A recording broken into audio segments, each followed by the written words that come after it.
Attention, please.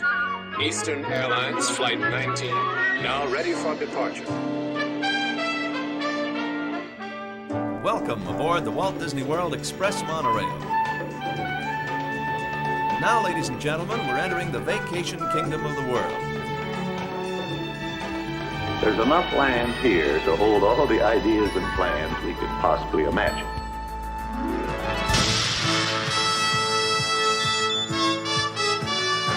We call it Epcot. Will be our experimental prototype city of tomorrow. Welcome to another episode of the Retro Disney World Podcast, taking you back to the vacation kingdom of the world, the way it was, and the way it is in your memories.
All right. I'm sorry. We should be live. Is everything good now?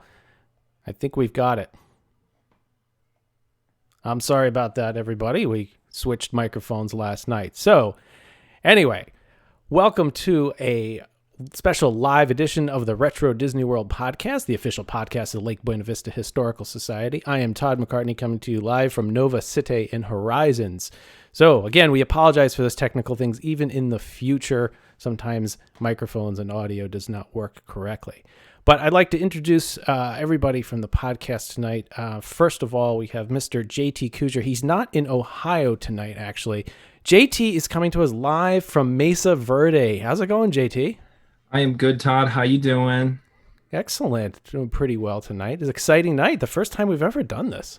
I know it's very nervous. I said I was more nervous during this than I was at Retro Magic with 500 people there. I don't know why. It's just weird. So, hello everybody. If we're on your TV, if we're on your phone, wherever you are, thank you for watching. Yeah. So welcome everybody. And we have Mr. Hal Bowers. He's coming into us live from Sea Castle. Actually, do we have his feed? There he is in Sea Castle tonight. I had to put a laser lock on a couple of diving planes on the sub, so it took a minute. No problem. Understood. How is it done that you? Whenever we talk to you, whether it's the podcast or anything, you always seem to be in a breezy situation and nice warm weather. So I guess you just know where to go, don't you? That's right. Yeah. Hey, not bad. It's home. What can I say? All right. Hello, everyone. Thanks for joining us. So we, as people are going up, how is called Kelly? So I think you signed in with your wife's account there. Says your name. Does that show up? Oh yeah, it shows up. It shows up. So we'll get that fixed. And also, we attempted to use one of the Earth shuttles to get Brian up to Brava Centauri. Unfortunately, it didn't work. So he is actually coming to us from the GE Lounge. So Brian Miles from GE, he's got his orange ready. Look at that. He's ready to go. Greetings and salutations. There's citrus everywhere up here. Great. Hit the corporate lounge. Citrus is everywhere. So, well, we thank everybody for joining in. I see our viewer numbers are going up. At 9 o'clock, we're going to stream the first ever premiere of Horizons Revisited. And before we get into that, we want to talk a little bit about the video, why we decided to do this, how we did it. And then we're going to get into some of the survey that we put out there for the Choose Your Ending, see what people chose, and then we'll get into the video. But Hal, I want to start with you because this is the video that you put together, or I should say you recorded it, and you recorded audio, you recorded video. You were smart enough to take back then and put the camera on a tripod and sit down, and we even get to see your white sneakers go by in the reflection of the escalator. So Hal, why don't you tell everybody a little bit about why you did this and how you did it?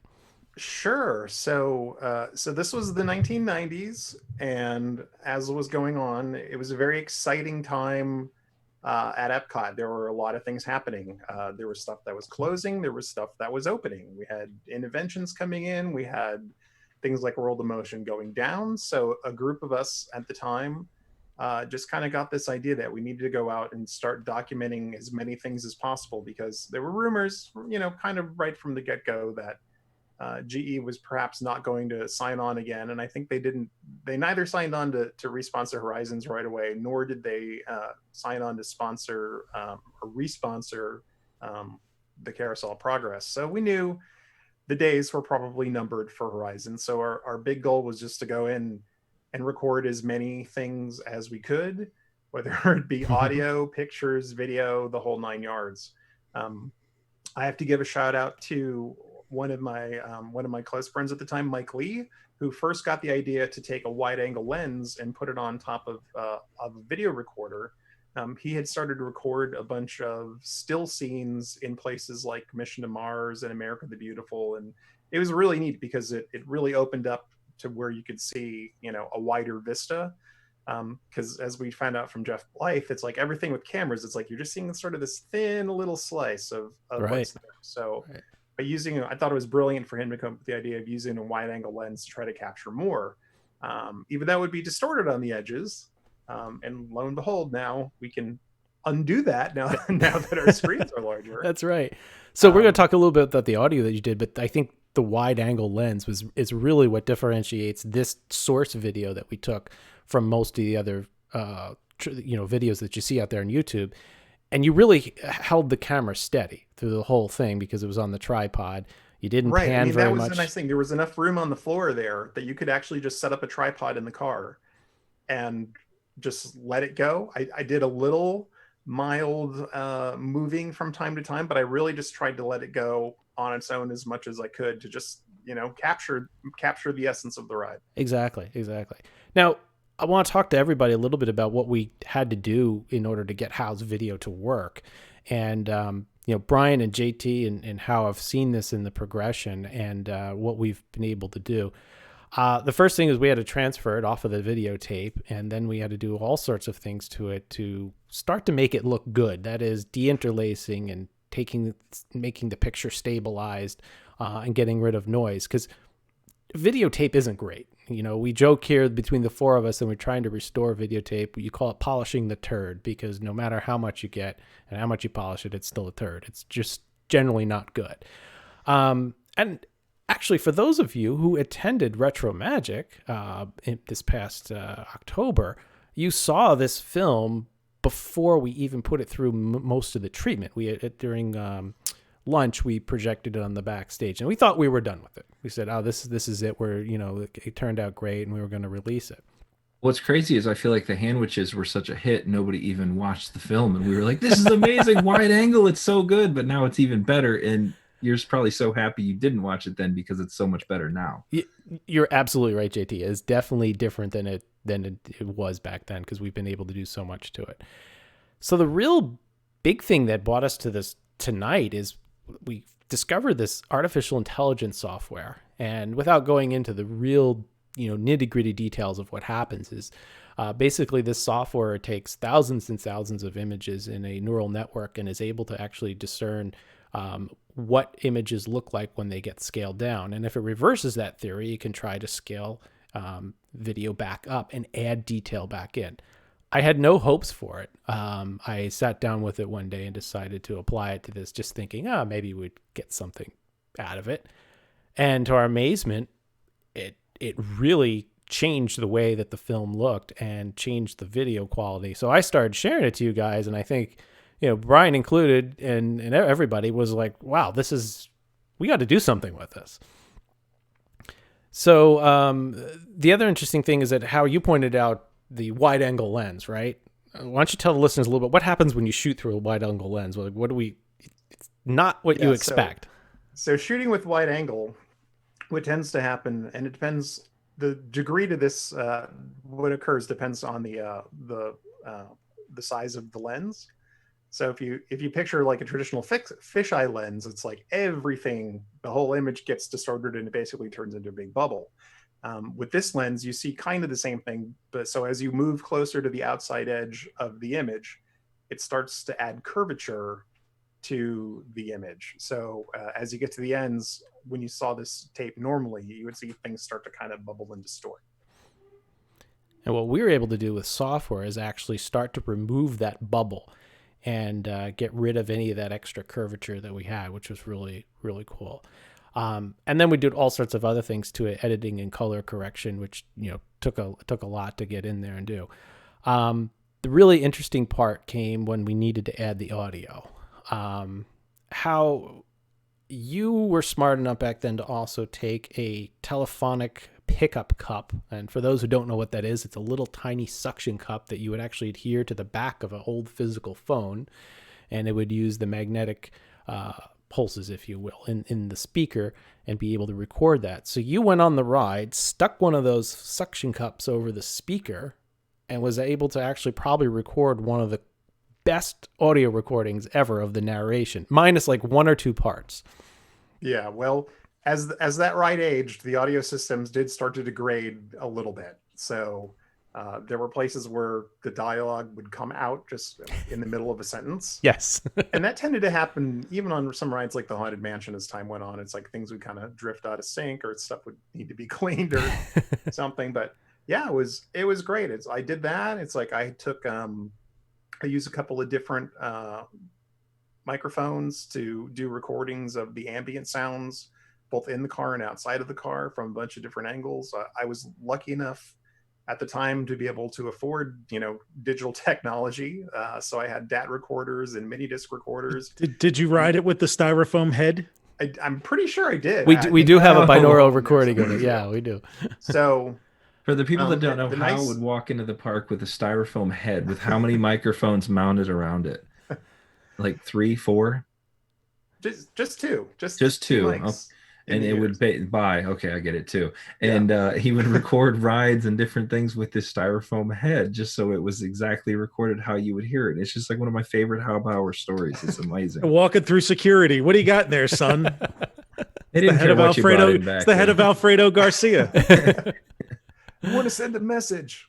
Well, how it's funny. Go ahead. I'm sorry. So I was just say at the time, it's like I'm talking about different times, pre 9/11. It's like they didn't check your bags when you went to Walt Disney World. You walked in with whatever you had in your bag and no one said a word. And I had camera equipment and a styrofoam head and recording stuff. And people would say stuff when you pulled out a styrofoam head and started walking around with it. Yep. But security never really gave me any problems trying to get in and out. And putting the audio in was interesting because when you first gave it to me, there was a lot of hisses and pops, and we actually sent it out to somebody to do the restoration on it. And funny how you mentioned that a couple of the scenes were missing some words, and you had a couple of other recordings, and there was one specific scene. I forget what it was. There was this one word, and through 4 of your different recordings, that word was never uttered by the system for that part of the narration. And we actually had to go back to other tapes and try to splice in the actual word, because ironically, when we looked through the script, that word was never said by the narrator ever again in the entire ride. So we couldn't even splice it from another set. There was also one portion of the ride that you were on that just didn't exist, that for some reason, and unfortunately the word kelp got screwed up, but we were able to fix that. So, that's an important word. Yeah, too. It's a very important word in this ride.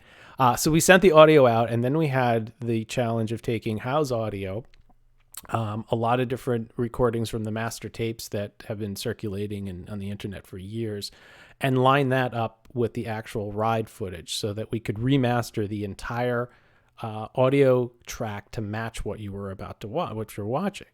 And then we said, okay, that's the narration and that's the music. And I started to get Jim Lemus involved. Jim, you remember, came to our Retro Magic event, and he was the one who 3D printed Smart One and was on stage with us during that. He became basically our QA engineer through this whole thing. He has watched this video umpteen times, and I owe him a lot of gratitude for what he did. And he started to pick out, literally down to the frame, of how much we should shift audio to get things to match up. Because after we got the narration and the music set, we wanted to go through and start to add the background music and making sure that the sound that you heard for the audio animatronics actually matched as best we could to their movements. So a huge thank you to Jim for his work on that. So, we've been poring over this for months and months here, so it's been a lot of work. But before we go any further here, what I'm going to do is, if we released a webpage called Behind the Edit a couple weeks ago, which tells you a little bit about the different things that we did in a little more detail. So if you want to read that page, it's got whole many descriptions of what we talked about and goes into even a little more detail.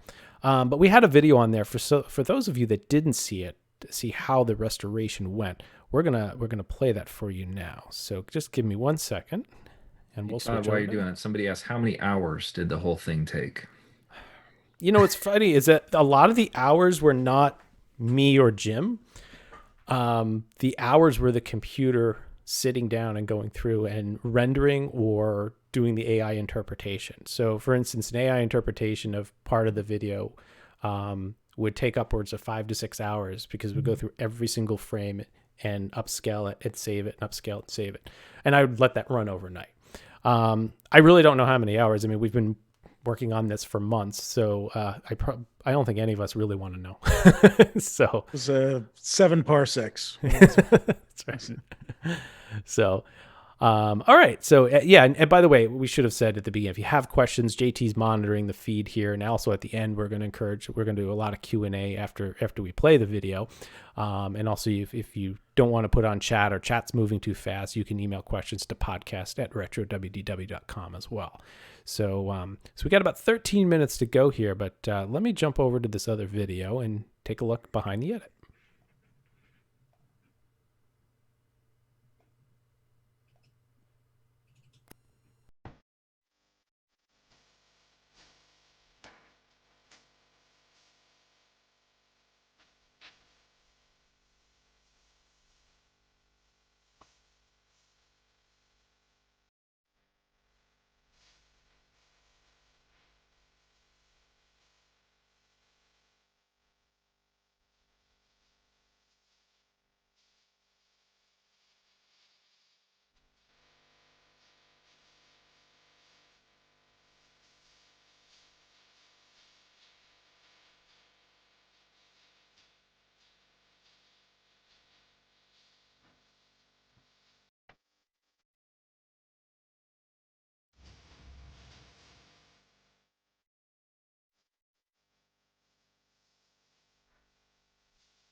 We don't want to lose him. Hey, Mom, what if he just floats away? It won't. Hey, Mom, what if I just float away? Then your father will get you as soon as he manages to get your shoe. Now there's my speed. Sports and exercise in zero gravity. It looks like fun. It is once you get the hang of it. As soon as he manages to get your shoe.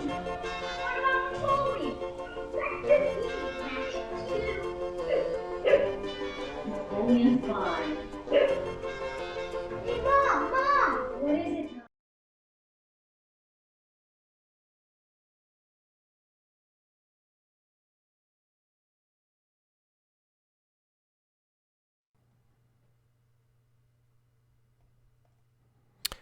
All right, so we're back. I hope that gave you a little idea of all the different things that went into this. And I think one of the questions people are going to say to us is, it's, you're saying it's in HD, but it's not, but it is. And that's a really good question to be asking. So what you need to remember when you watch this is that this is artificially intelligent, interpolated high definition. So we'll never, the really sad part is that, unless Hal has a time machine and decides to go back and, Hal, why didn't you invest in an HD recorder back in 1999? We would have had this, right? So what was it? It was, I'm trying to remember, do you remember, was it 8mm or was it? Yours was an 8mm video. Yeah, 8mm video. So the rough resolution was probably like 640 by 480. Correct. In today's aspect ratio. And I upped it to 1440 by 1080 in 4:3 aspect ratio. So when it scales down, you'll still see some more details. So when you'll notice things that when you watch this tonight, you can actually see vacuum marks in the carpet that came out. There's a lot of different detail and a lot of different scenes, which is great. I never thought it would be able to do what it's done, what we've been able to do with it. So it's really cool. Can you see Dave Ensign hiding behind any of the set pieces while you go by? Maybe if you look real carefully. So we got about 9 minutes to go here. One of the other things I wanted to do is talk a little bit about the endings. And on my screen, I'm going to move over to something here. So we put out a response. It's for people who haven't ever been on Horizons. There was a choice at the end, whether you could return to the future port via space, desert, or undersea. So we want to know how you would like to return tonight to the future port, because we have the ability to put in the ending. So 43% of you responded space, 33% responded desert, and 24% responded undersea. Ironically, in the order that they're presented to you in the ride. And this isn't a very scientific poll, with a few hundred people, but kind of interesting that everybody selected space. So how do you have any idea why? Desert was always my favorite. Who doesn't love space? I always felt that desert gave you the most movement. Yeah, we never did get to find out, I think, whether or not it was the default. Right. Like if you didn't press anything, or there was... We never found out if they tied. The tie, yeah. The tie was the other thing. Yeah. But I mean, I guess since you had just come out of space, it probably seemed very natural for people to want to pick space. Yeah. Plus, I mean, we were right in the middle of all the science fiction movie fever at that point. Empire Strikes Back was big, so maybe people had more space. The space shuttle, I mean, maybe space was just on everybody's mind at that time. So. Everybody's mind. So we did get a good idea there. Now, I guess we have a surprise for everybody here too. I guess we should a new car for everybody. GM booth. You get a solo sub. You get a solo sub. That's you right. Get a solo sub. You get a solo sub. Well, we do not know the source specifically, but as you're going to see tonight, these are going to be the cleanest ride endings you have ever seen before. Why, Todd? Tell us why. Why they are off from what we believe is the original Laserdisc, that we were actually able to upscale those and then apply a mock mask over it to simulate the way that it looked actually on the ride, which is pretty funny. I'm watching the chat. People are now giving away Pegasus hover lifts and Chevy Cavaliers. Chevy Cavaliers. And people are asking, are they going to get to see all three endings or just space? Well, let's see what people say. Why don't we get the chat going here? What do people think we're going to do? Can you tell people about the day you had people pick their ending and we got 192 emails? The email was default. The every time somebody if you're watching and you voted, basically we got an email, all of us. So your inbox, if you're an inbox zero. I came out of getting a haircut and there were like 140 emails. I'm like, what's going on? What happened? Yeah, I go, what is people voting on? We didn't know it was happening. So yeah. All right, people are saying space, all three. We on all three. So all right, we'll let this little cat out of the bag. We are going to present you all three tonight in sequential order. So it's just like the movie Clue. Yeah, exactly. So everybody gets a chance to return back to the future port in their favorite way, and they will play sequentially, as you will see. And we've got a couple other surprises thrown into the video as well. A couple other things that we want to let you know about too is that Hal's wide angle starts about at the Jules Verne scene. So for some reason, Jules. Yeah, good old Uncle Jules. That's right. So, how I don't know what happened. You forgot to turn the camera on, I guess, on the early scenes. Could be.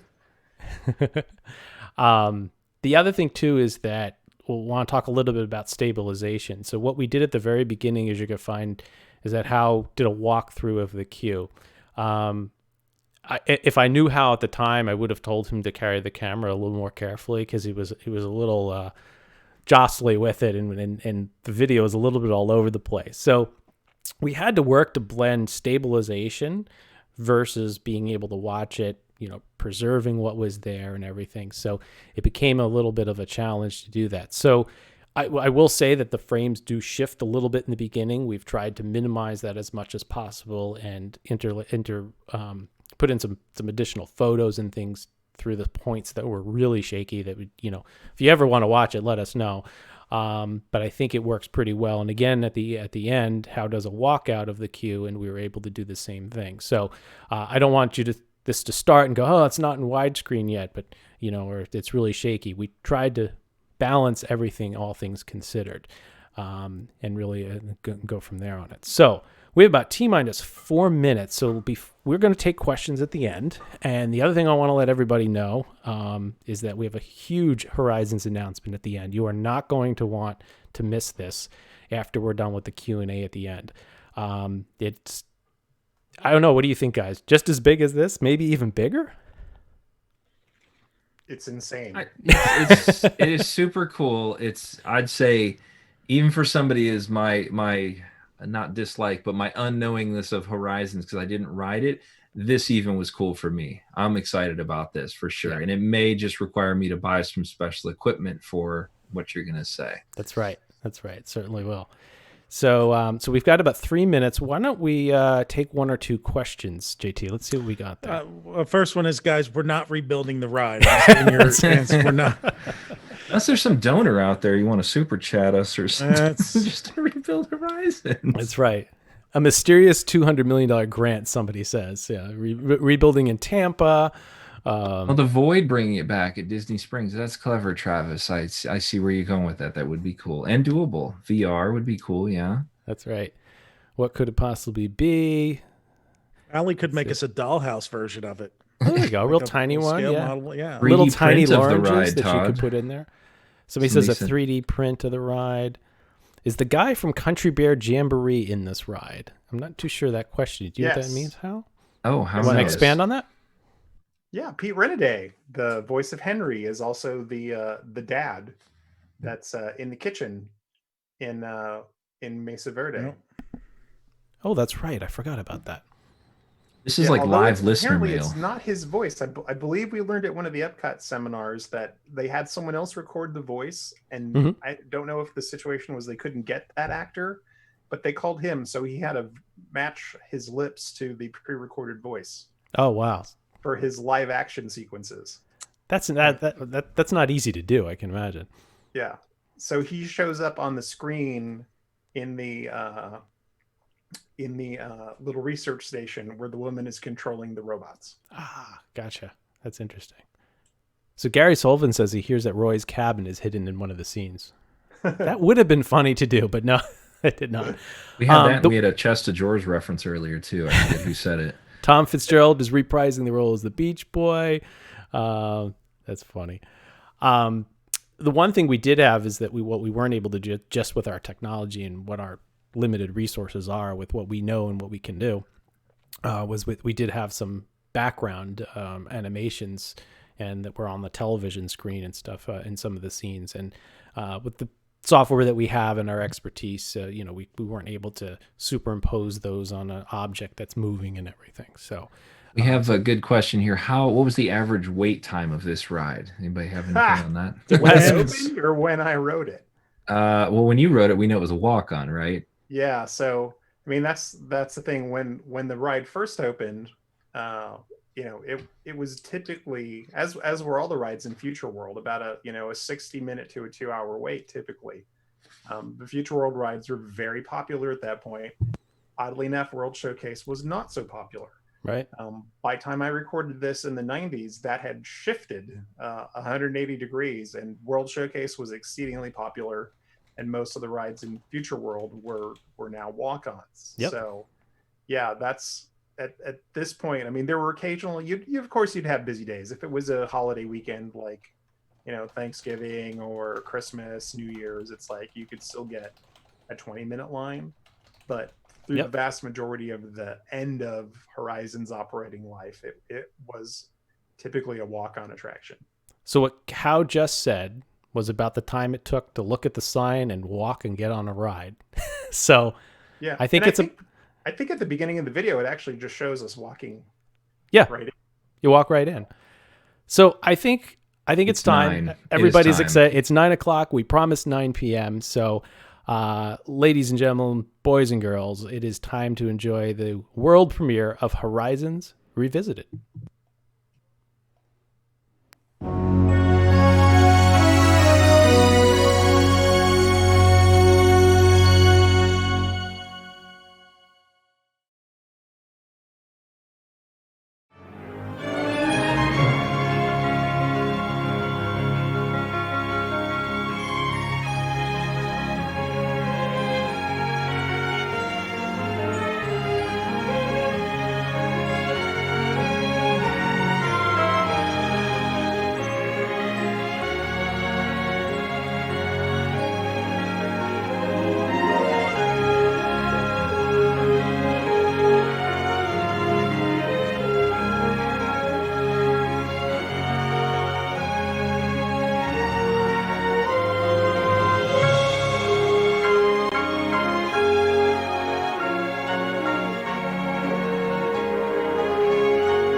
Sea Castle, the newest and most exciting floating city in the Pacific, invites you and your family to come away with us to the sea.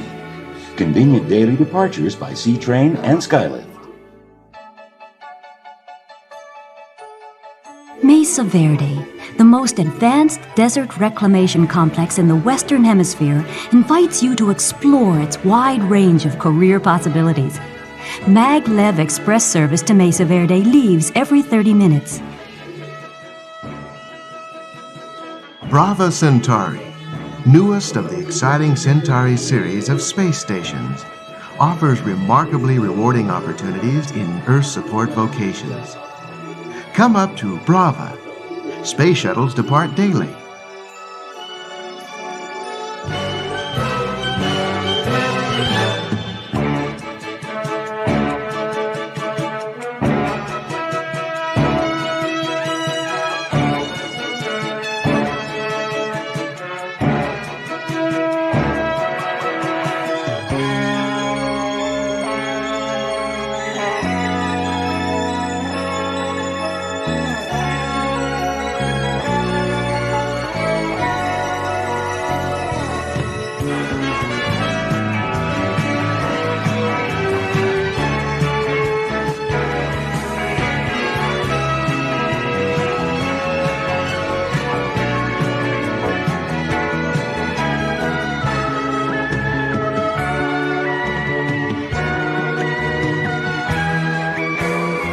Horizons 1 is now departing. Our final destination today, the 21st century. Hey, that's some destination. My wife's right. Wait till you see the new towns of tomorrow. Desert farms and floating cities, even colonies in space. But you know, this isn't exactly the first time anyone's tried to make this trip. People have been dreaming about the future for centuries. Well, here's the stuff dreams were made of several hundred years ago. Yeah, it's always fun looking back at tomorrow. Come on, I'll show you what I mean.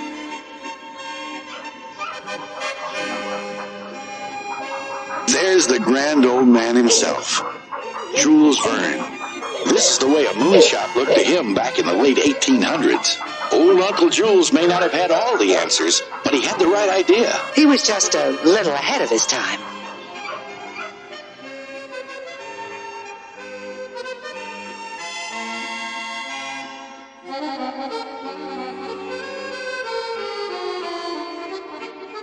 You know, people have painted some pretty fantastic views of the future. And some pretty mixed up ones, too.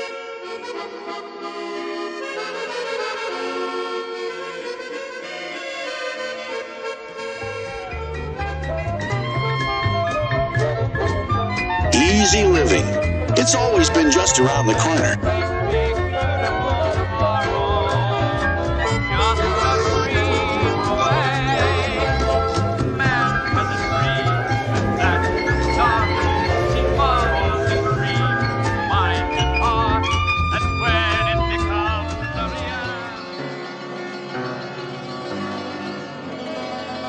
Say, we're just in time for the matinee.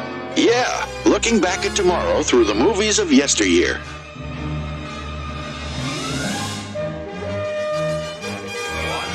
Ride and refuel.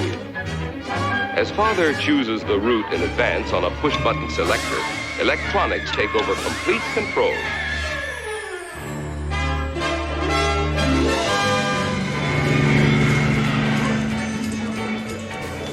Look, the future from the 50s. A bit far out, don't you think? I guess so, but we always thought the future would be kind of fun.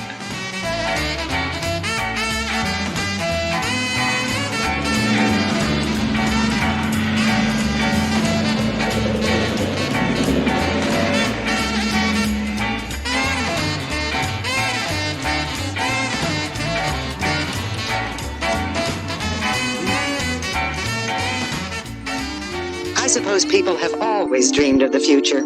We sure do. The only difference is that today, with what we know and what we're learning to do, we really can bring our dreams to life.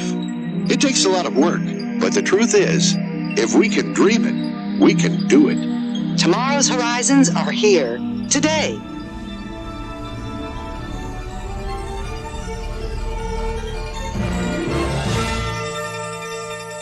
The cityscape, a living tribute to our richest resource, people. Here's a new kind of cityscape, the microprocessor, an entire computer on a tiny silicon chip.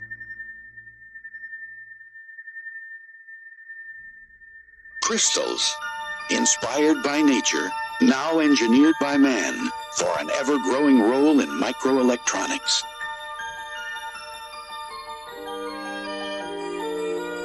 The world of liquid space, oceans of minerals and food ready to fuel tomorrow's needs.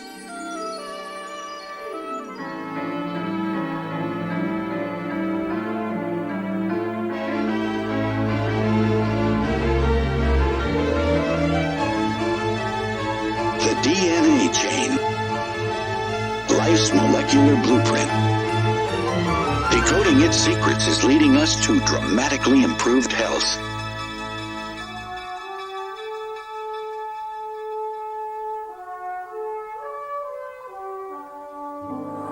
The sun. Today we're learning ways to harness its limitless energy.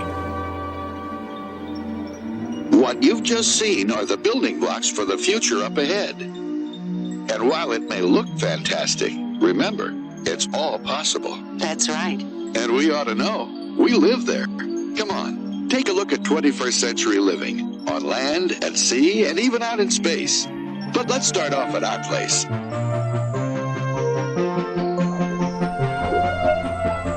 Right there is brilliant. She's talking to our daughter, the desert dweller. That little girl and her husband are in farming. Like music?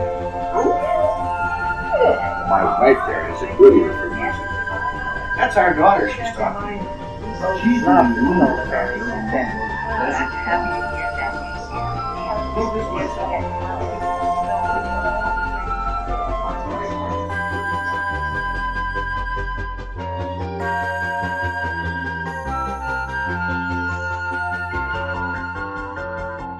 Isn't it something? Send a city kid to college for 7 years and what happens? She becomes a farmer. Oh, I think agricultural engineer is a little more like it. Okay, but me, I'll take the city. Yes, it's always exciting. But hey, with today's transportation, we're just minutes away from our kids. Look at that, will you? A few years ago, this was all barren desert. No crops, no irrigation. Quite a transformation. Stand by. I need real showers. I believe it. Thanks for the warning. All harvesters, suspend irrigation programs. Harvester 6, continue transport functions, then hold for further instructions. You know, this really makes me proud. And you wanted her to go to law school. But do you suppose they ever miss the fun of the city? Oh, I think they get their share right here. Just came. Birthday dinner. And I broken you up already. Are you in love? Well, if you are, what do you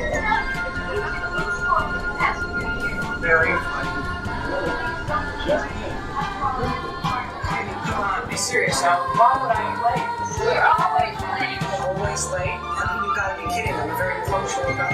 Oh, now who's kidding? Shouldn't your granddaughter be studying instead of flirting with that beach boy? He is not a beach boy. He's studying marine biology there on the floating city. You better be. I'll be there. I just want a laser lock. Yeah, I know about those laser locks of yours. I mean, you don't know anything about laser locks. You know, you might just check that. It's judgment. You must use good judgment. And what else must you do, Scott? Swim safely, follow your diving rules, and never horse around while diving. Never. Don't even see horse around. Okay, class, settle down. Now we're almost ready. Floating cities. They're amazing. I mean, whole new industries have developed in them. And under them, mariculture, all sorts of marine mining, fuels, energy. And fun. Remember fun? Serious. Well, so am I. Floating cities have opened up new ways for people to enjoy their lives, as well as their work.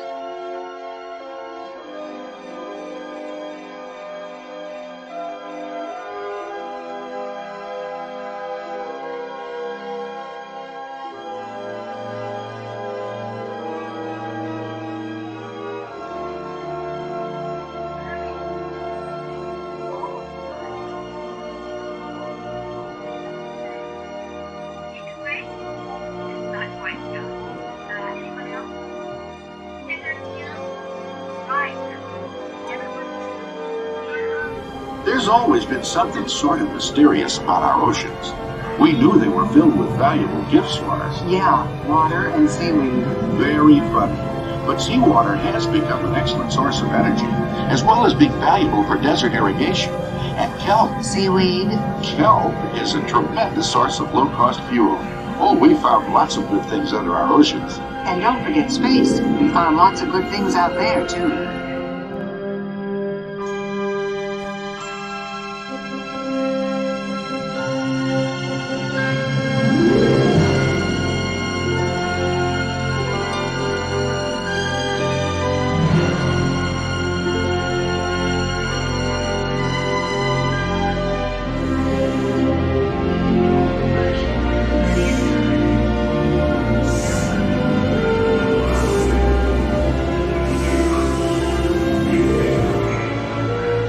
Space colonies are out of this world. Let's take a quick look around.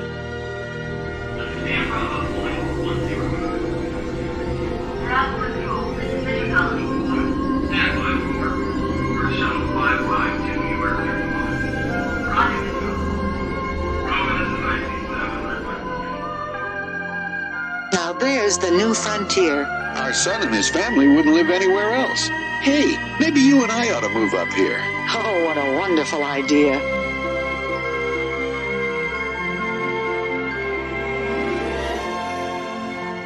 Now there's my speed. Sports and exercise in zero gravity. It looks like fun. It is once you get the hang of it. Someone's managed to get your shoes. What about bowling? That's pretty easy. Matches too. Only in fun. Hey, Mom! What is it, Mommy? Look, Mom, I'm flying. Why don't you try? Oh, now that's really lovely. Practical, too. Just think, materials from space for all kinds of industries back on Earth. And that's... Uh-oh. We gotta run. Time for our grandson's party? Uh-huh. We'll catch up to you later. Thank you. Don't you think he looks like his dad, and his granddad, and his uncle, and his cousin? Happy birthday to you. Happy birthday to you. Happy birthday.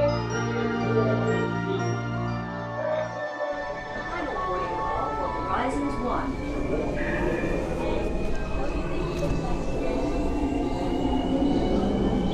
Attention please. Horizons 1 Earth Shuttle now available for boarding at Gate 22. Final warning call for Horizons 1.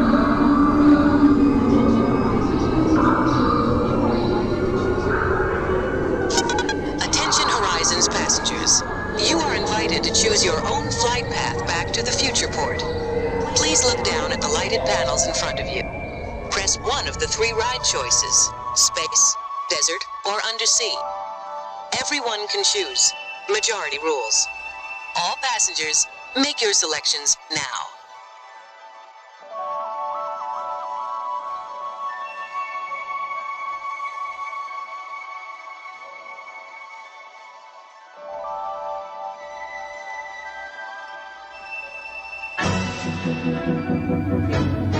Horizon Center Colony. You are clear for departure.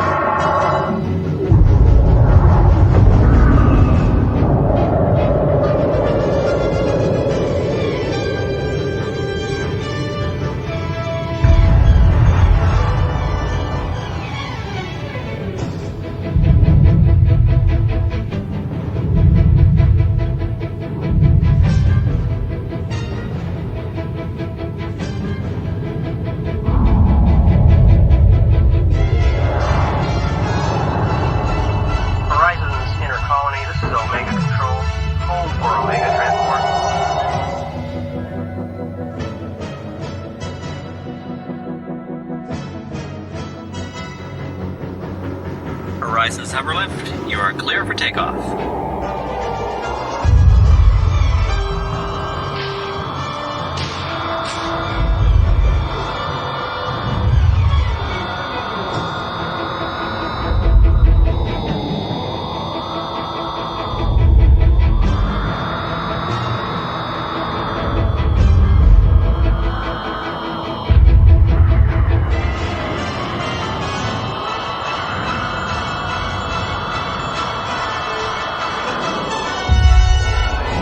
Landing sequence complete.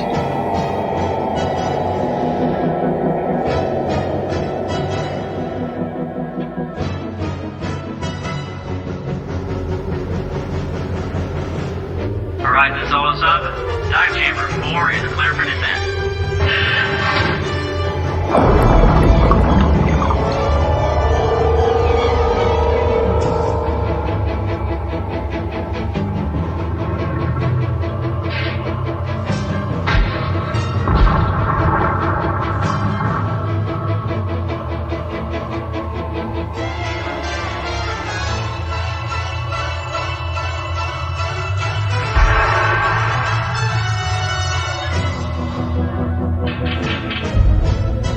Stand by for pressure stabilization.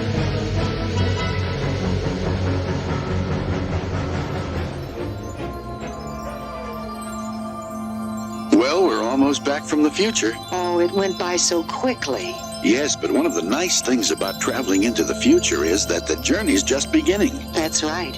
And I'll tell you something, if we can dream it, we really can do it. And that's the most exciting part. From all of us, thanks for exploring horizons. Now, please take small children by the hand and watch your step onto the moving belt. The belt and your vehicle are traveling at equal speed.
All right, we're back. Well, from the comments out there, it sounds like everybody really, really enjoyed it.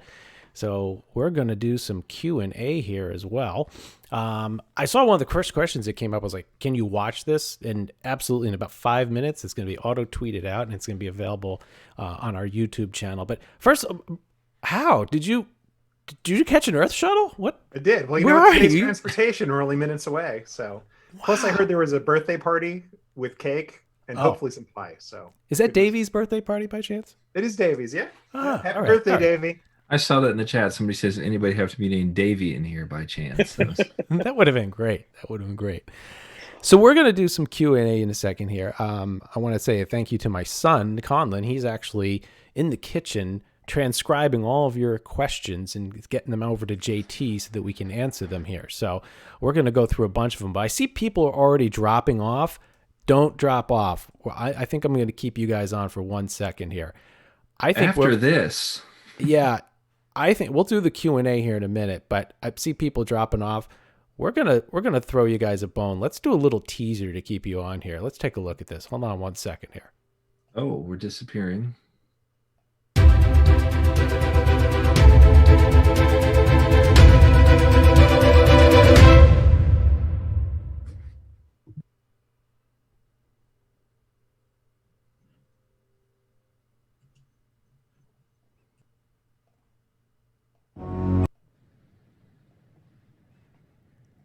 Well, let's see what people say about that. Getting some attractions here. That's some response. So, Hey, Todd, what's it all mean? What's it all mean? What was that? It was so fast. So I looked fast. away. Do we? I didn't should we even know. Wait. Should we play another trailer? I have that was the teaser. Should we play the trailer? Let me see what play people the whole say. thing. Let's see what the comments say. Do people Come want on, to see Steve it Jobs, one more roll it time? out. Yes. Okay, hold on. Let's see. All right, we'll play the full trailer then. I guess we can do that. All right, here we go.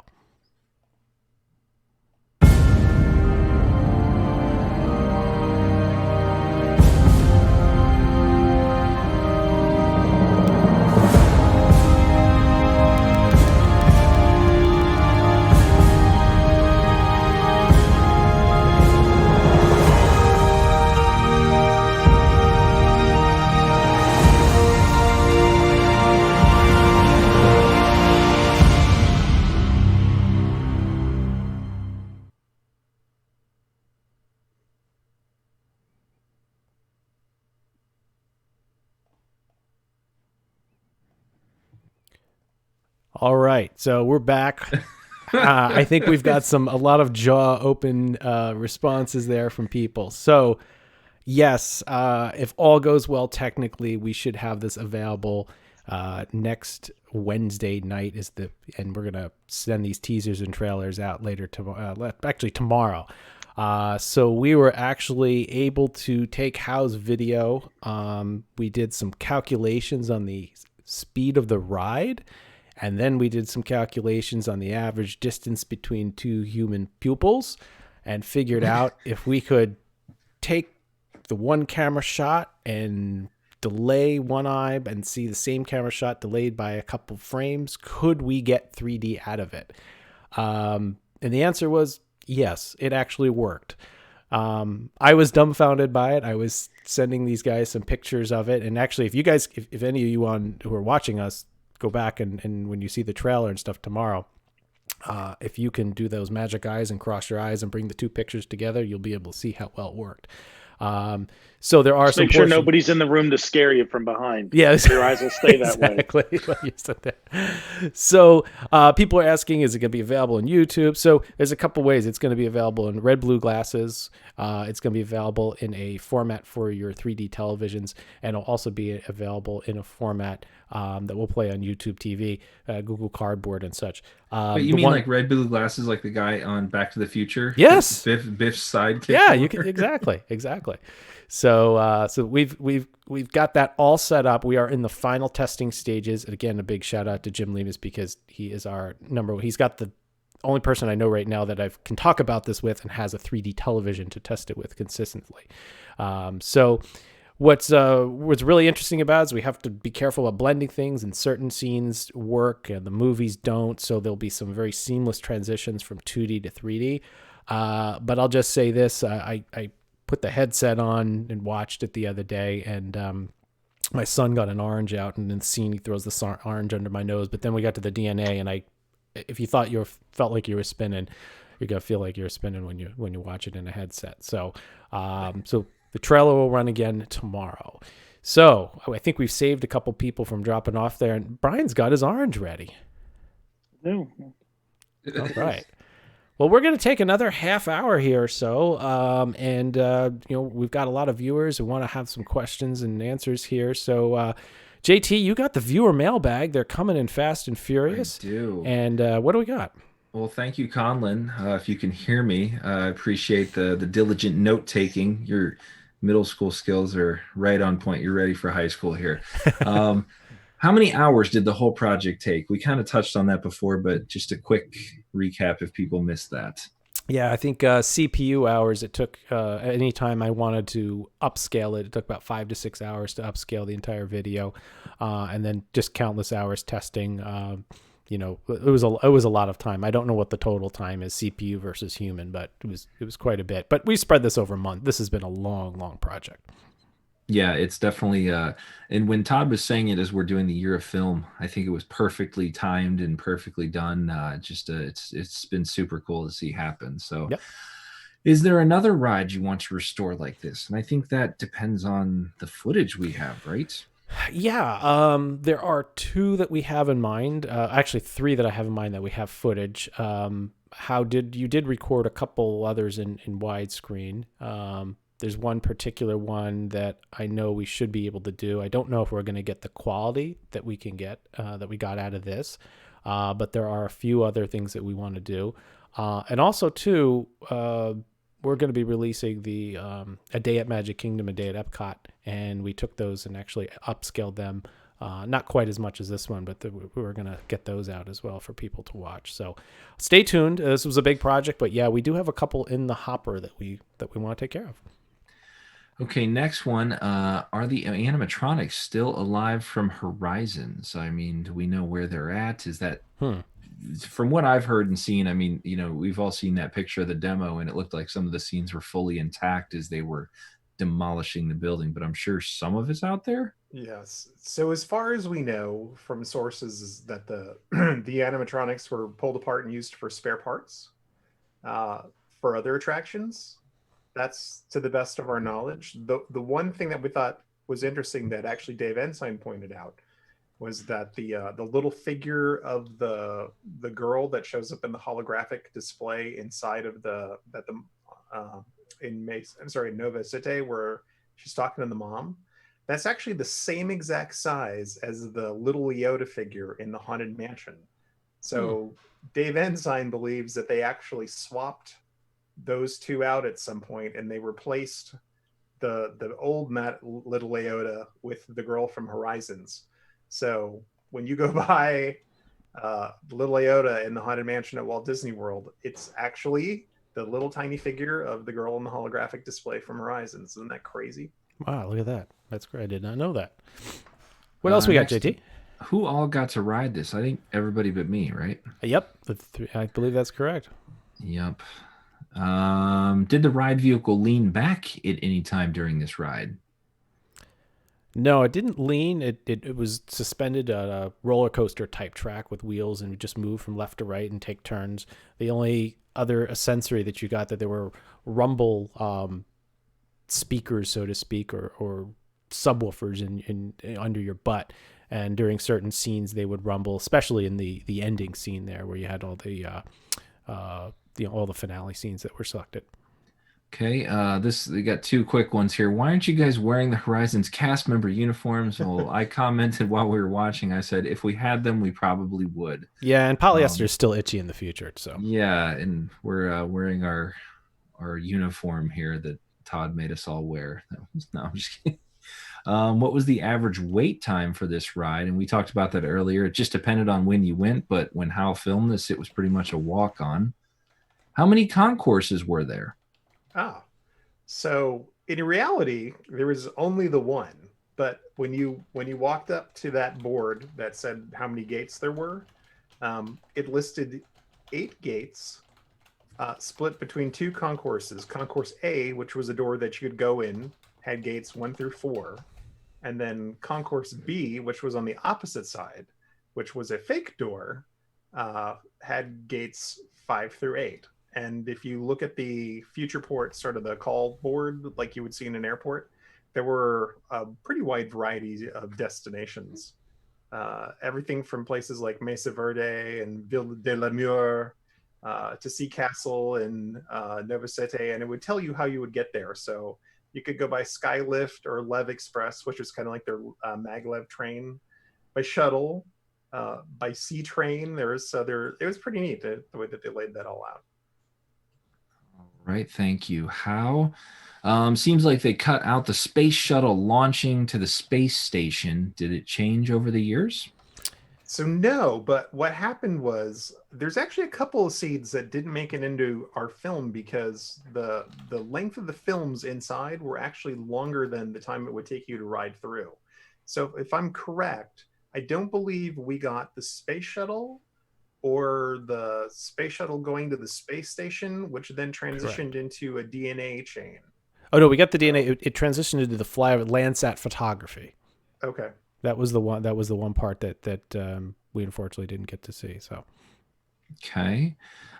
Is that Mark Hamill is the Beach Boy? No, it is not Luke Skywalker or Mark.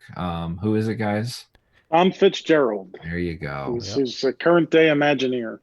Got two comments here. Somebody said the audio is fantastic, which I agreed. And the first time I watched it, as not having ridden the ride, I go, Todd, this second chunk of audio sounds horrible. Why did it change? And he had to tell me because the voice is coming from out there and the other parts of the speaker.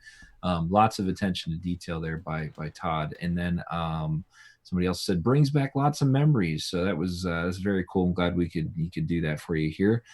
Will this be up after the stream? Yes, there will be a uploaded version. Will all 3 endings, same exact video, right, Todd?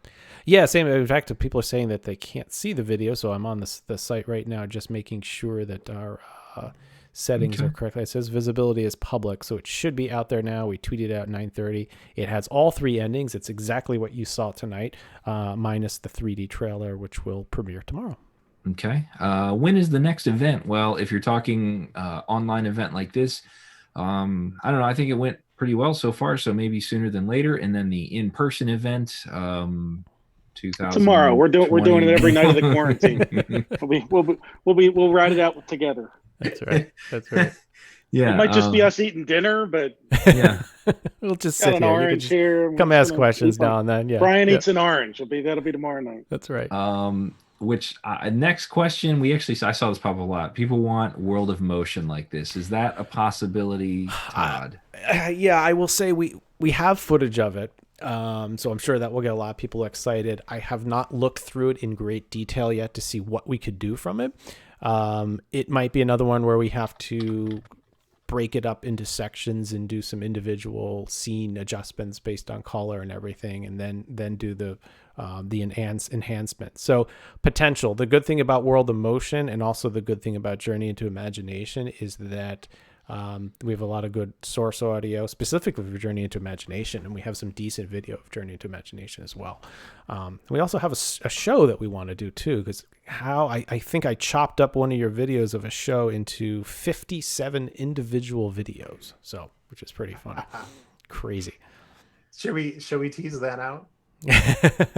I'll just tell you briefly. So one of the things that I did during this mania of recording stuff is I literally sat for an entire day in the kitchen cabaret, and I shot the show from multiple angles. So I did one wide angle shot from the back that showed the entire stage.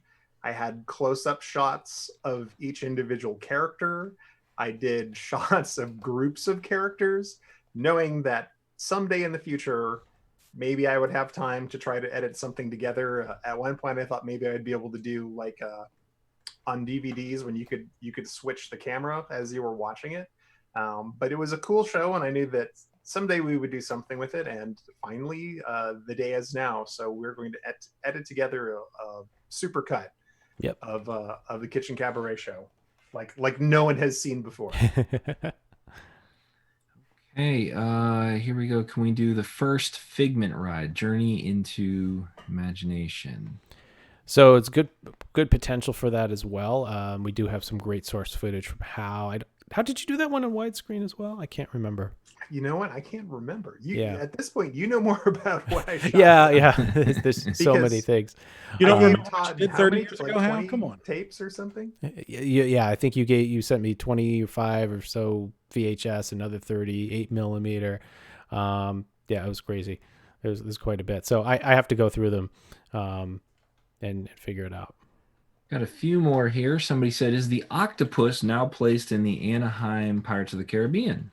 Oh, so I'll tell you something funny about that octopus. Now, I don't know if that octopus from Horizons is in Pirates of the Caribbean, but that actual sculpt of the octopus actually dates back to the submarine voyage ride at Disneyland.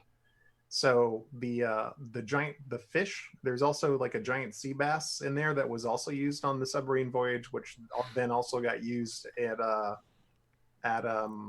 20,000 Leagues Under the Sea. Mm-hmm.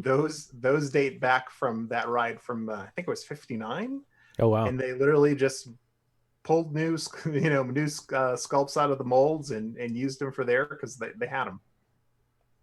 Cool. Okay, thank you.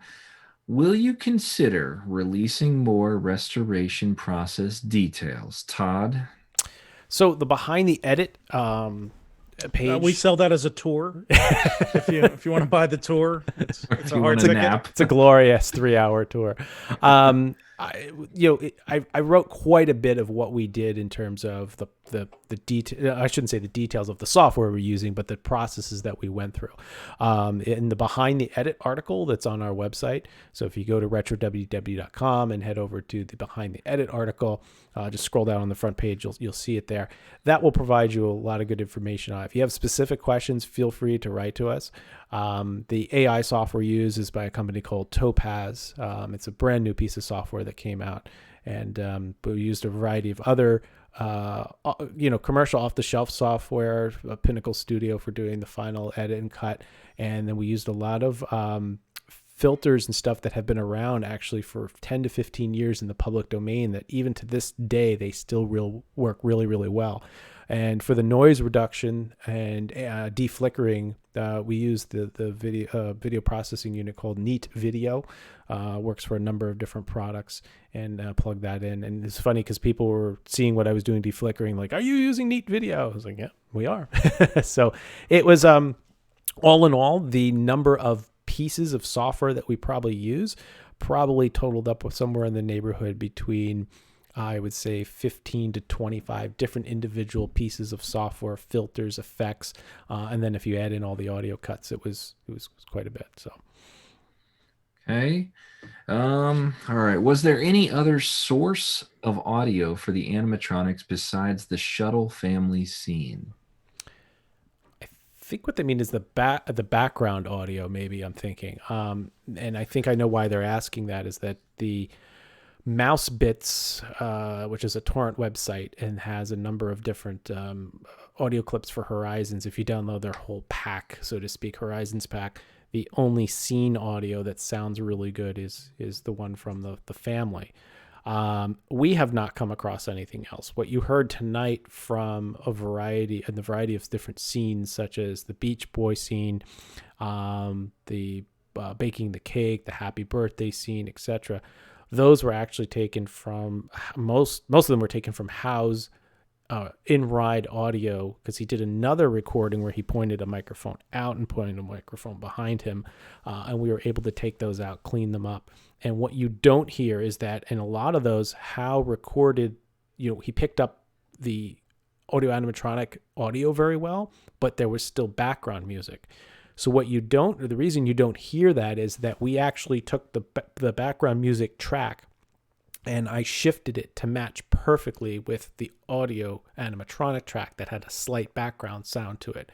And when you blend the two together, they become seamless, so you don't even hear it. It was pretty crazy doing that, but I had to a couple times line up multiple pieces of track in the original music and figure out exactly where in a 4.5 minute repeat score did that 2.5 second clip actually occur. So That's insane. Yeah, it is. It was. All right. I think I know the answer to this one. Was there a fast pass line for Horizons? No. No.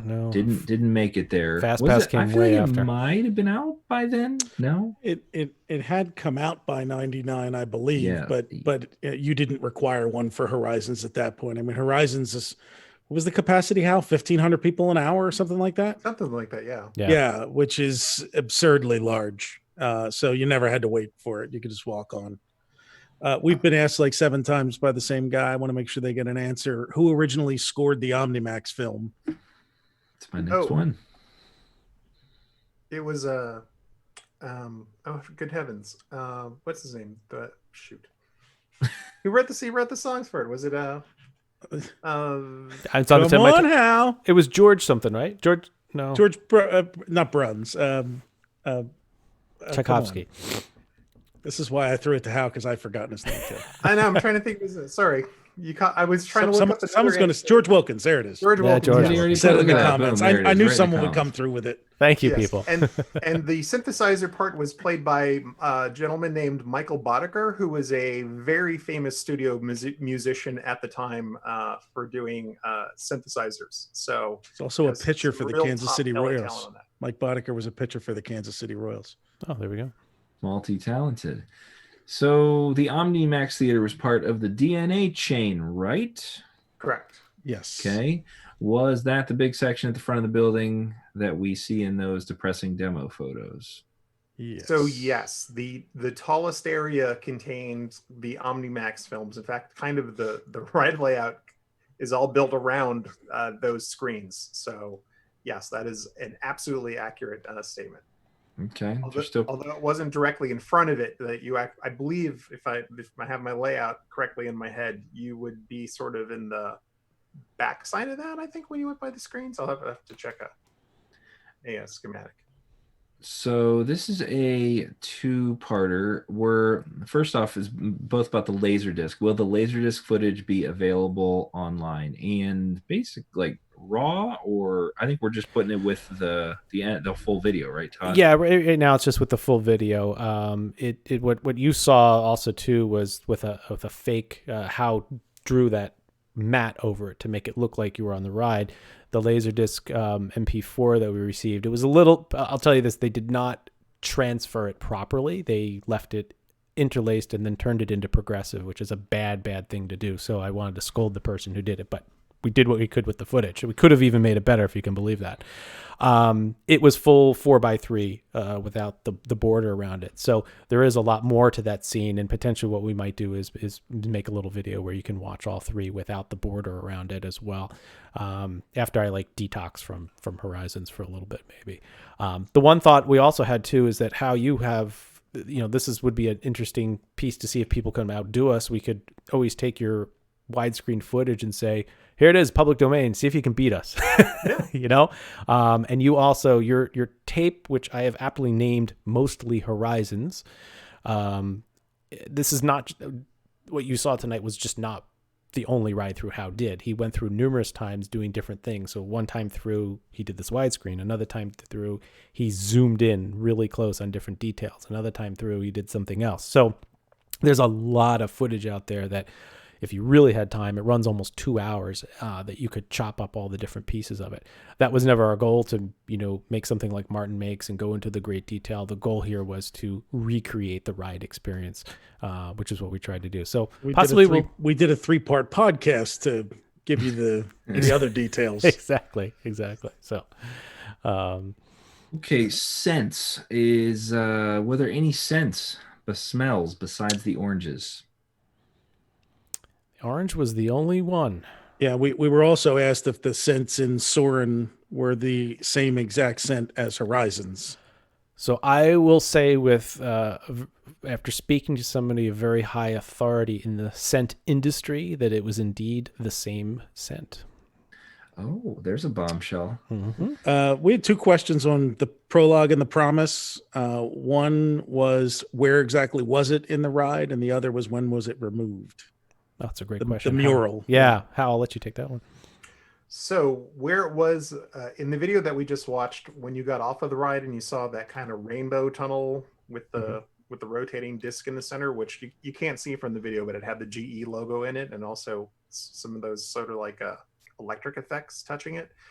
It was there. So I think you would come sort of down a ramp, and then the mural was against the left-hand side wall, and then you would kind of walk out to the exit from there. And it was a huge mural, so it took up a huge chunk of that wall.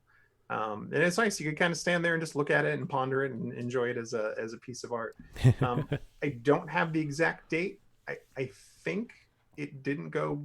I think it was within the first year that it was removed. I think by '84. And the prevalent thought is that in doing surveys and things with guests on the ride, they just never picked up the GE sponsorship. Like, that was not obvious to them when they went through the attraction that it was a GE sponsored ride.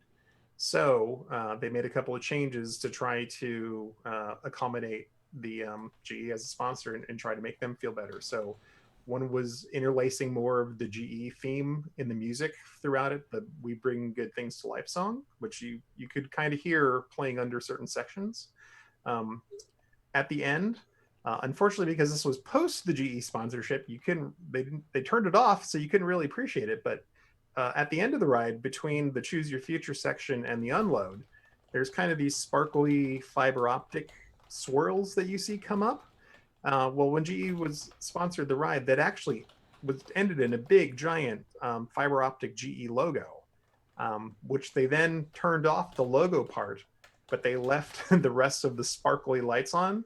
So what you see in our video now is like all these lights kind of go through this elaborate animation to kind of sparkle up into like this dead space. So they did that, and then they also changed out the end there. So instead of that mural, you would then kind of continually walk through the GE logo. And the way that exit was set up is you'd walk down a straightaway, and there was a mirror pointed towards another mirror, and then that mirror was pointed towards the logo. So as you walk through, it looked like you were approaching the spinning swirly plasma logo, and then you would hit a wall and basically turn back another way and be like, oh, there it is, and you'd walk towards that, and then you hit another wall, then you walk towards that, and then finally out. So that's the story behind that. Yep. Okay, thank you, Hal. I have two comments here. One is I remember the faint smell of grease from the ride, if there was any other sense other than orange. And then somebody asked, where can I listen to the podcast? Just go to retrowdw.com, and I'm sure there's somewhere, right? They're all on there. Click the podcast. Click link, anything, it'll get they're you. in order. We did it not that long ago, so. Can we get a virtual Roy's cabin? Sure. That's about the easiest thing anybody's ever asked for. Yeah, really. Here we go. What else? Where were the flavor grapes in the Mesa Verde scene? I can see the oranges and piñan. I can't read that, but I can never see. That doesn't say pineapples. It says piñanas. Oh, piñanas. Yeah, there are all sorts of weird. I forget what they came. But I can never see the flavor grapes in the garden. Were the flavor grapes? No, the I forget. They were in the they were sitting in a container on the Orange Grove desk, right? Garden. Oh, they were in the terrace garden? I think so. You know what? I'll check some photos while we look through, and by the time we're done, I'll have a solid answer on that. Perfect. All right, now because we're going to go into a deep one here. Do you feel the ride would be popular now had it stuck around to pass the classic status? And this is Brian P. Miles' realm here of classic versus junk. Old. Go ahead, Brian. Dated is the word I use. Dated versus when it becomes a classic. And if it survives the dated period, then we get nostalgic for, oh, look, this is old school over here. It's not just an old ride. And of course it would. I mean, it needed updates when they did finally close it. I mean, it was promoting some tech that is obviously commonplace. I mean, we don't fly to space right now and little hovercrafts and all, but we're getting there if Elon Musk and these guys keep working at it. But yeah, I mean, there was a lot of stuff in there that it required an update. It was a very dated attraction. when they were building thrill rides, and you had these robots there becoming space farmers. And so it in fact, the Simpsons episode where they go to Epcot because the Magic Kingdom is full, I think it is, and they have to go to Epcot. And Homer's just like, no, not that place, any place but there. It was Epcot then. Yeah, and the way that they mock the rides, and I mean, it is a very good glimpse of how people viewed those old original attractions at that time. And so, yeah, I mean, yeah, absolutely, it would, because the scale of it, they are building things on that scale again. Right. Rise of the Resistance is massive, but at the time, compared to a lot of stuff they've built in the interim, that was a gigantic ride. Yeah, it was massive. Somebody asked us about the ride system, who built and designed it. I know that the actual moving parts were done by the Macklin Corporation. And I know that because we got a slide set from them that's actually on our site somewhere, where it was a presentation by someone from the Macklin Corporation of all the different roller coaster wheels and attraction systems that they had designed and built. They're also the people that build rotating restaurants. So in the 70s and 80s, when restaurants at the top of hotels and up the CN Tower and things like that would rotate, the Macklin Corporation was the one that built them giant turntables that would turn those rotating restaurants. Well, we got a couple others here. If you didn't get rid of the ride, how easy do you think it would have been to update it for modern times? Would they have updated it? Would they have kept it? Kind of goes off what Brian was saying. Yeah. Needed some work, obviously, but an update would have or could have possibly ruined it. I don't know. Yeah, and there were talks of structural problems, but we don't have any real deep information on whether that was true or not. I mean, people say when it was demolished that things were falling apart, but that could have just been the sets and everything inside were old at that point. Speaking of structural problems, since we just met 2 nights ago, can we tease? I'm not going to say anything, but we did talk about some Epcot structural problems that were mind-blowing for our next podcast, right? Oh, sorry. Yeah. Wow. I'm so excited to release this next podcast. I just you remember 2 days ago, 5 weeks ago. Yeah, 2 days ago, which seems like 4 months ago. Yeah, there was a structural problem on a fountain that we're going to talk about coming up. So I am working on editing that. So we'll get to just do it right now, Todd. Let's go. You want to tell them who we? No, all right, no. all right. Because we won't tell wait them. for the episode. Yeah, wait for the episode. It's good stuff. It's a mini episode. It's a mini episode, but it's very, very good. Somebody said your next project should be Spaceship Earth 1986 with Walter Cronkite. If I had the footage. I would be for that. But in speaking of Spaceship Earth, in going back to the smells, we did learn on our walking tour of Spaceship Earth that they claimed that this was the 20-year-old employee said that the Smellitzer by the Rome burning scene was actually plucked from Horizons. Yep. That's the one that they removed from Horizons. They put it in there in the subsequent refurb at Spaceship Earth, and that's what pumps out the Rome is burning smell now for a couple more months or not. Yeah, right. Somebody heard there was a rumor that Disney had to pay for the Happy Birthday song due to copyright infringement and issues. Yep, that one is. Everybody that uses it has to pay. Yep, had to pay for Not it. anymore, I don't think. Is it finally reached public domain? Yeah, there was finally something where they lost the case, I believe, and it's cool to use Happy Birthday now. Interesting. I'm watching now because we've caught up with Conlon here on the note taking. Spaceship Earth walking tour. We did that at Epcot 35. That was a one-off. I don't know if they'll do it again, but that was definitely something that was unique and super fun. Matt asking here, do we think Disney still has good copies of the Omnimax film used in Horizons, and wouldn't it be awesome to see it played in an Omnimax theater? We know from our episode that the space shuttle footage is actually public domain footage, right? That came from well, actually, it was. I shouldn't say it's public domain. It was shot by Disney, and then NASA utilized it in the Omnimax film called Columbia. It's used in other things. Exactly. So that part is out there. We don't have any other information on. I mean, the film is 70 millimeter. It's pretty big, heavy. I'm not hopeful. I mean, it's sad. I don't think it's out there. So. Somebody did say they'd like to buy some Horizons rubble from the demo. Berlin Wall style. I know one of the questions back here was how so many set pieces and stuff ended up at Theme Park Connection. There are two answers to that.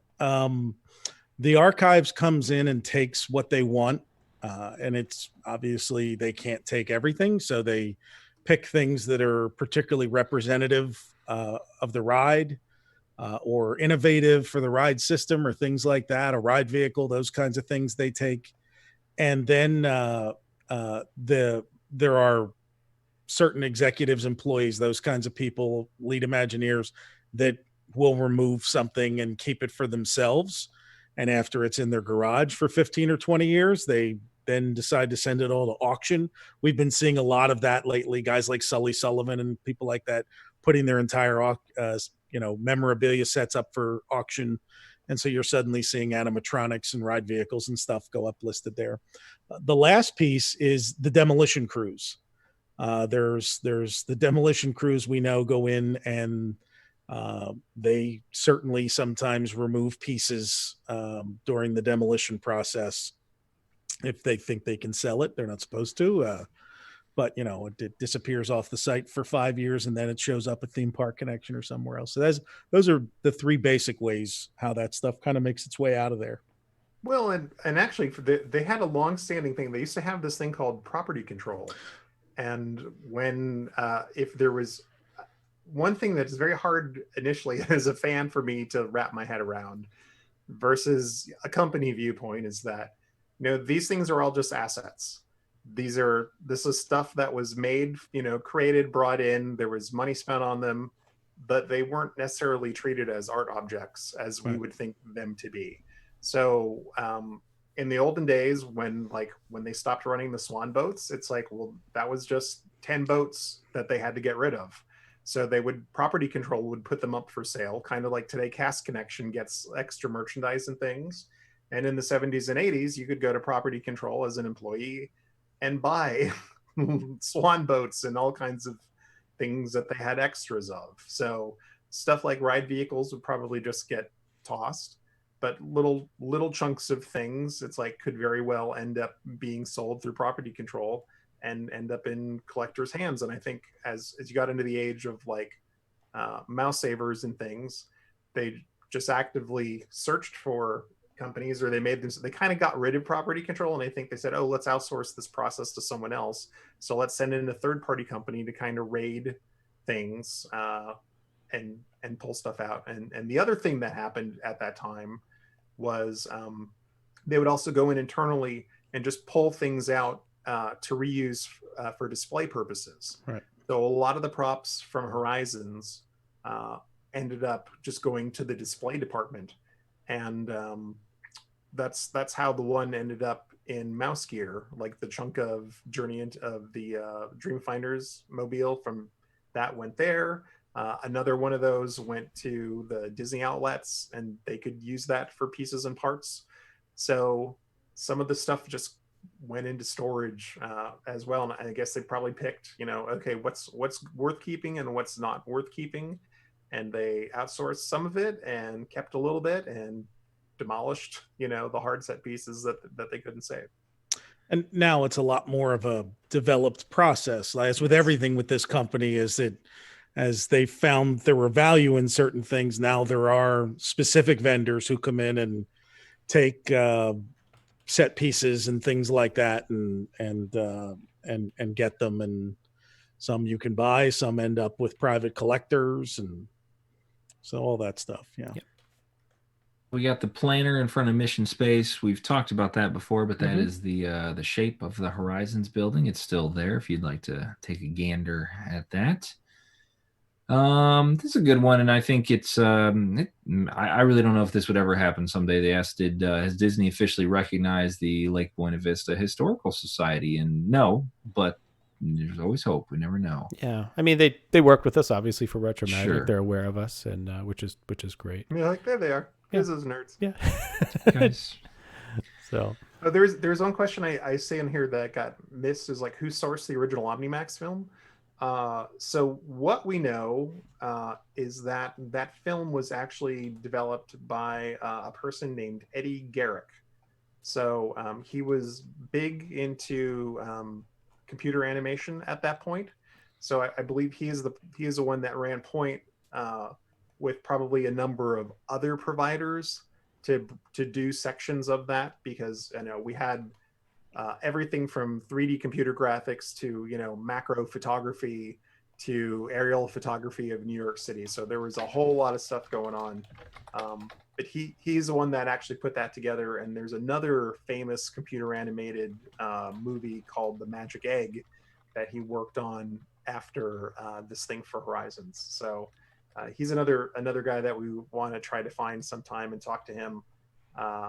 And one other lead that I was trying to chase down, because it was so similar, was, if you remember in the movie The Wrath of Khan, during the Genesis sequence, there was a thing where they showed what would happen when the device would go off.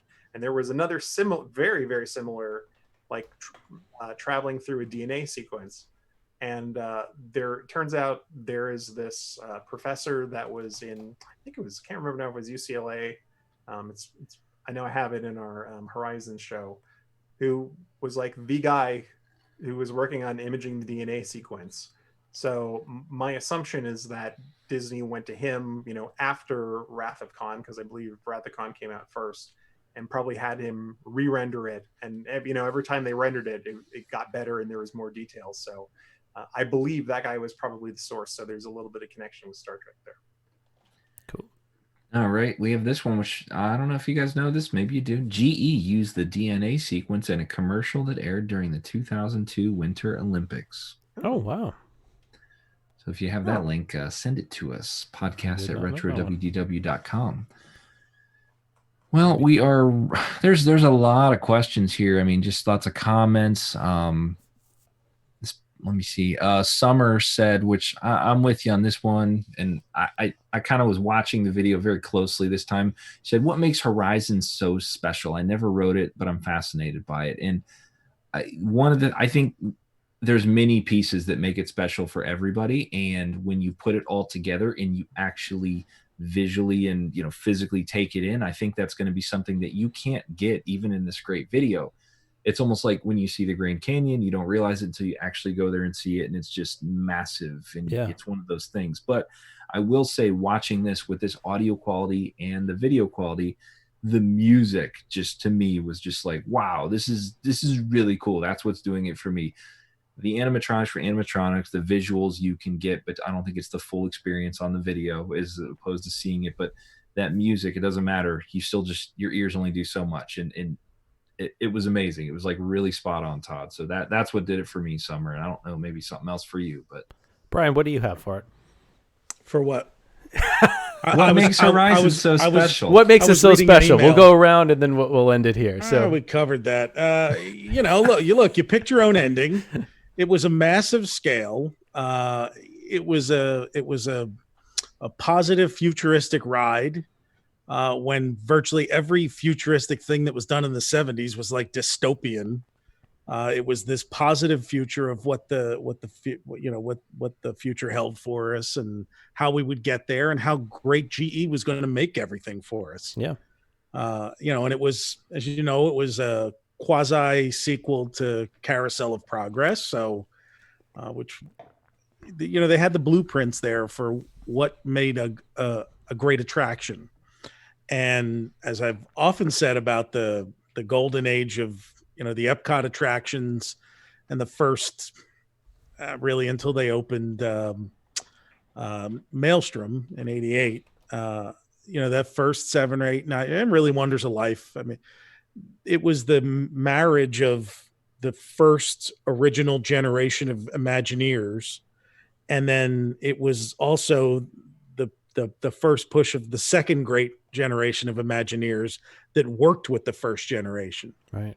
And so all of that kind of converged in Epcot, and that became really, even though it opened a year later, it was the marquee attraction that just brought two eras of geniuses together and manifested itself there. and it really begins with the opening of Epcot Center and ends really the great movie ride, which is actually the last Future World ride that generation did, because it was originally supposed to be the movie pavilion, the cinema pavilion in Future World between the Land and Imagination.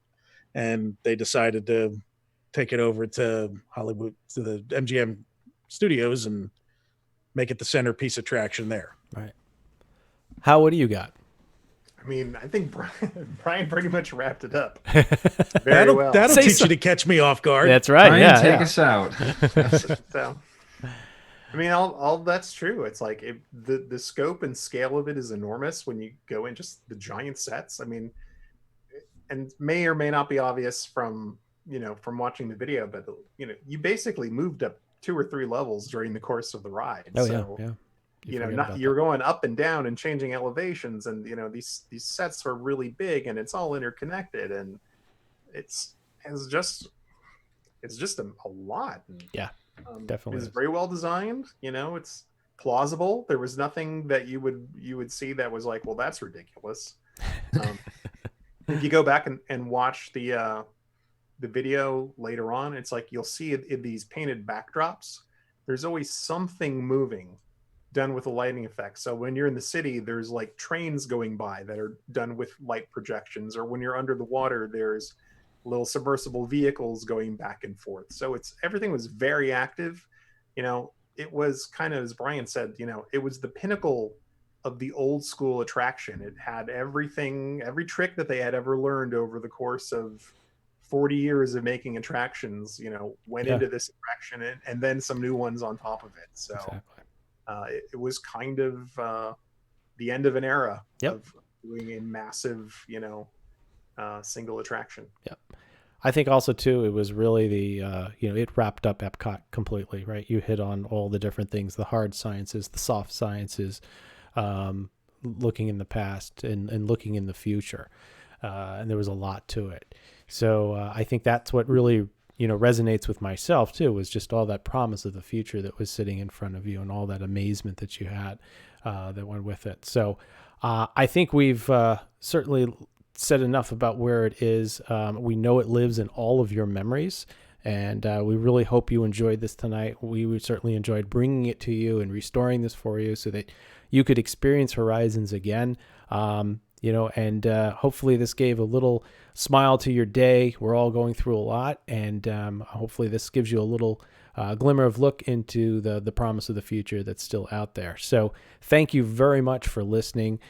We thank everybody for watching. I got to remember, we're on video this time. We're on video. So what's next? Tell everybody what's next. We have, since Brian tweeted this out, he listed everything that's coming here. You're right.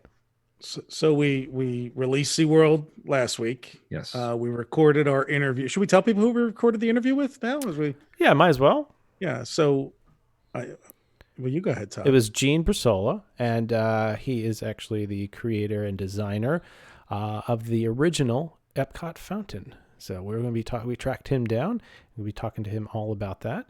And got some great details about the people that made the pylons and all kinds of other stuff. There's some great stuff in there. You're going to learn a lot. And then next week we're going to do another recording just to keep things moving, as long as everything's still on schedule with us and each other. And we're going to take you to sail the River of Time. So we're going to take you through El Rio del Tiempo. So got a lot to do. And also then JT, you got videos up all over the place. Yes, the live. So on the Horizons, we're going to keep this live stream up, right? Like, so people can watch this whole thing again if they want. Rewatch the whole thing. The original, cut to my parts. Just the plain Horizons by itself with all 3 endings. That's coming. Yep. And we have even more videos in the can ready to just release. Plenty of them. So yeah, and I am expecting or wanting 10,000 subscribers. Todd thinks I'm crazy, but we're over 5,000 now, so I'm super excited for that. Yep. And for the people in California that are watching, when everything opens back up again, please get out to that museum that just put the Mayan chief from El Rio. Museum. Yeah, what's that? The Bowers Museum. Oh, That's yeah, right, that is the Bowers Museum. Museum. It's Howe's Museum. Out there in Anaheim, right? Is it Anaheim or Long Beach, or it's somewhere in Southern California? Somewhere in there.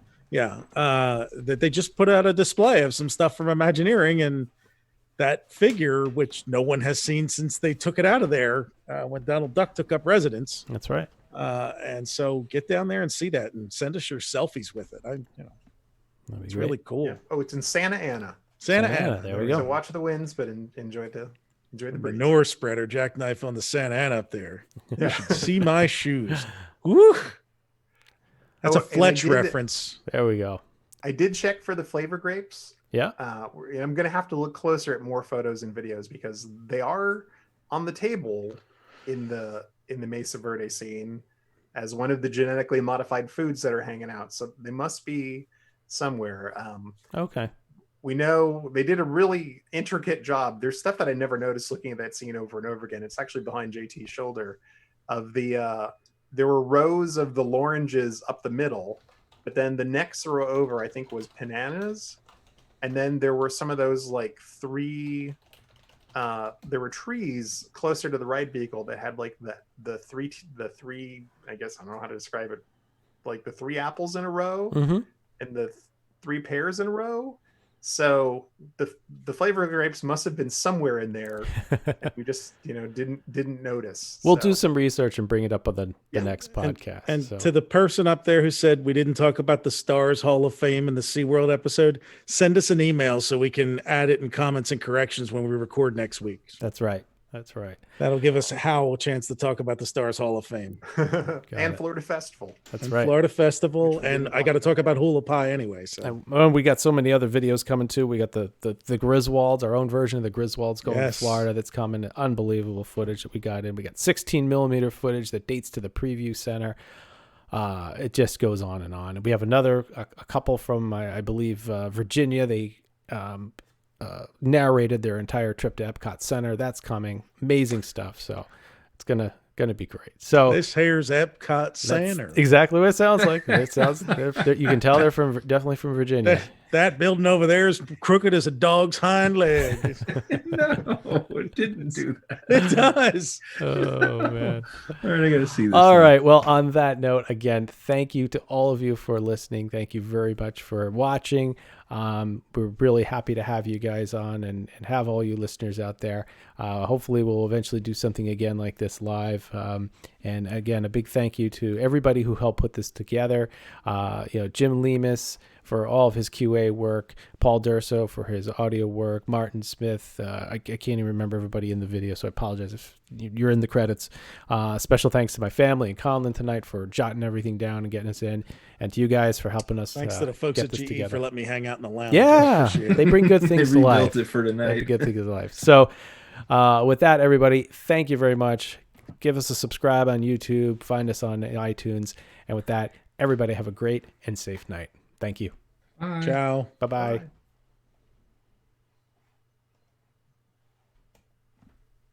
Look at that.